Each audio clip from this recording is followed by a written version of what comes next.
I have been playing TTRPGs for 3 years now, which is kinda weird to say off the back of the OGL controversies as of late.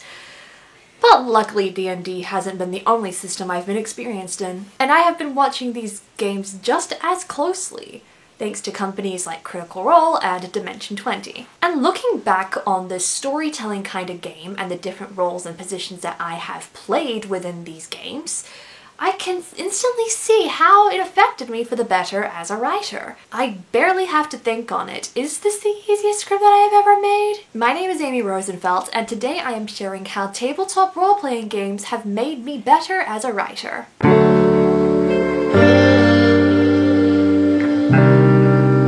I don't know if I'm convincing you to play these kinds of games with this video, but if it does convince you to start playing in a TTRPG, then that's good, right? Because this list of things that I have learned is extensive. It's beyond just the 7 that I'm going to list here, but I like to do things in 7, so here I am. And it makes so much sense that I have learned these tools and lessons because there's nothing like learning on the job. Because it's a storytelling medium that's done on the fly. It's improvised storytelling. But for those of you who can't or haven't played a game like this for whatever reason, here's the spark notes and the kind of developments you might be expecting. 7 writing lessons learned from TTRPGs. Number 1, every character has goals. TTRPGs are rarely ever played as a single player game. You can see groups as big as 8 people, 9 if you include the game master. And each of them and the characters they decide to play as have one thing in common: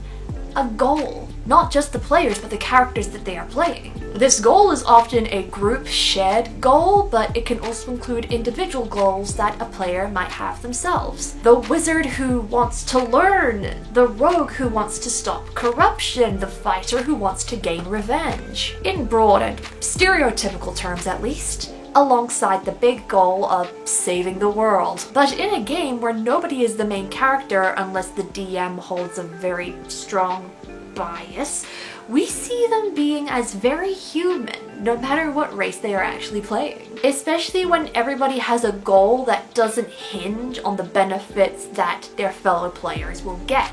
They have personal goals too. But this still makes everything become that much more accomplished and rewarding as we see people help out each other with their personal goals in the party. And I like it this way because TTRPGs are the epitome of the best trope to ever exist: found family. Number 2, people fight differently. Okay, I already knew this was a thing, but from 5th edition Dungeons & Dragons specifically, it being the most combat-focused game that I have personally played, you can really see how differently people end up fighting. Previously for me, this seemed very daunting and like something that would end up requiring a lot of research, but when I actually started playing and watching people play this game, I could see the differences a lot clearer and in a lot more easy to digest way. For instance, there are 3 classes in Dungeons & Dragons that would typically wield a sword: the fighter, the barbarian, and the rogue. The barbarian is using a giant sword to get in a lot of hits. A fighter is using a sword of various sizes that will get in many hits, and the rogue is going to be focusing in on their target before dealing one massive crippling hit. From that alone, that is 3 ways that people can fight with one weapon depending on their styles.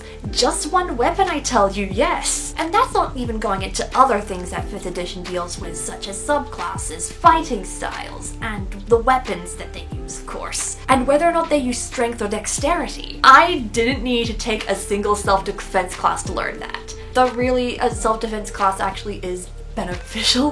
Going forward, this kind of gameplay has helped me to diversify the kind of fighters that I include for my combat-heavy scenes and books. Number 3, elves and dwarves can be cool. Prior to D&D, I found elves, dwarves, and even dragons to be the epitome of fantasy cliches. Elves are now my 2nd most played race in that game, or something akin to elves, as I've also played my fair share of half-elves. Because I realized that the problem with elves, dwarves, and dragons was around the stereotypes that are placed upon them. But in the right way, you can twist things about them, add your own different quirks and styles to the ways that you play them, and they can become some severely entertaining characters and monsters. Because they're tropes, and every trope in the world has the ability to be subverted. And then subversions become a new base to be expanded upon, because the subversion makes it cool until it becomes uncool again and then needs to be cool through more subversion. It's the circle of trope life. So what have I done with it? I have made one of the main characters of the books that I am writing a non-binary elf fighter who is joined in a circus. And yes, they have about as much regality as a burrito. Not your typical elf, is it? And I'm gonna be using them to comment on homogeny. Number 4. Serious characters are boring. Both when playing and watching these games, I have noticed one thing about me specifically. Serious characters are never entertaining. They become very predictable, very robotic, and even if they are of a human race, the least relatable thing out there for me. To have fun is to be human. You don't have to be fun all the time, but if you're able to have even a little bit of those fun moments, then that is fantastic, really. Even the saddest boy needs happiness, and a lot of humorous interactions are very much a part of real life. Have you noticed that in sitcoms nobody on screen laughs when the funny stuff happens? They're just deadpan while the audience cheers or dies of laughter. It is stupidly unrealistic. When funny things typically happen in a TTRPG game, the best kinds of characters bounce off that fun to make it actually happen in-game. Then everybody's laughing in and out of game, and they play with that humor however they want to. This is something that's severely underutilized in books. I want more of this kind of funny stuff. I want people to laugh with each other. Number 5. Bonds are important. TTRPGs involve interactions between people. So of course the one thing that makes us human is connection. I know I said fun was important earlier, but I think connection is actually the most prominent and important thing to include in your stories and your lives. As a character-driven story writer, it is very pivotal for me to be able to include these different character interactions and dynamics to know how they relate to each other. Romantic relationships are considered the most prominent and important in society and stories, but I think just as equal amount of care should happen with platonic relationships and familiar relationships. Lessons from an asexual! And the time spent making those bonds, whether good or bad, is vital to any good story. That is why a TTRPG player considers the found family to be such an important trope and among their favorites.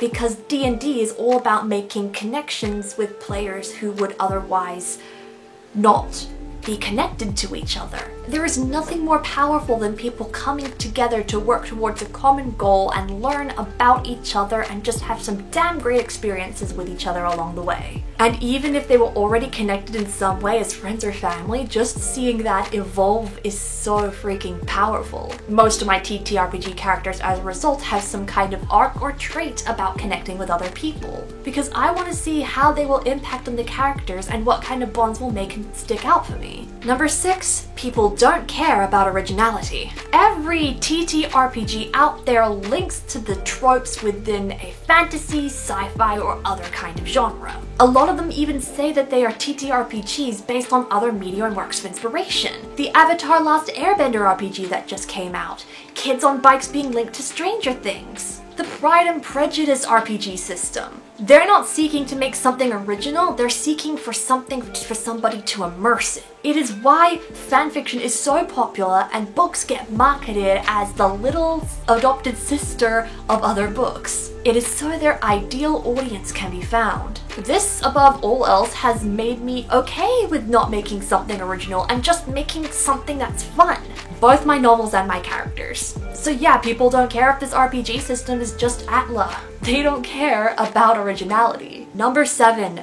But they do care about vibes. They always want to play to a vibe, whether that's the game that they're playing or the character. To make comments on them, to play with their tropes. Vibes and atmosphere make everything, and having a dungeon master or a game master or an author be able to do that and play with that vibe is something that is so rewarding. Incredibly valuable. And to be able to bounce between different vibes with these is just as powerful. Case in point, Dimension 20. No 2 of this company's campaigns have the same vibe as each other. They know what their vibe is with each campaign, each dungeon master, and they milk that vibe like nothing else. They have fun with it and they make meanings out of it. This is something we're going to be taking to heart with each of the books that I write. I don't plan to have 2 fantasy series that are the same as each other. I want all the vibes and I want each of them to be different. Tech-infused portal fantasy, dark academia magic school, super queer high fantasy, vintage eldritch science fantasy. This list expands like nothing. If you did enjoy this video, be sure to give it a thumbs up and subscribe if you are new around here. You can ring that bell to find out when I post more creative content. You can see a little bit of my D&D influence sprinkled into my own novel, Aster's Cutter Exposure. Follow Abby Taka as she learns about the 3 worlds and her place in it in the midst of an otherworldly blood feud. While you're down in the description to buy it, you can also check out my Instagram, my TikTok, and my website. Stay creative, everybody, and I'll be seeing you in the next video.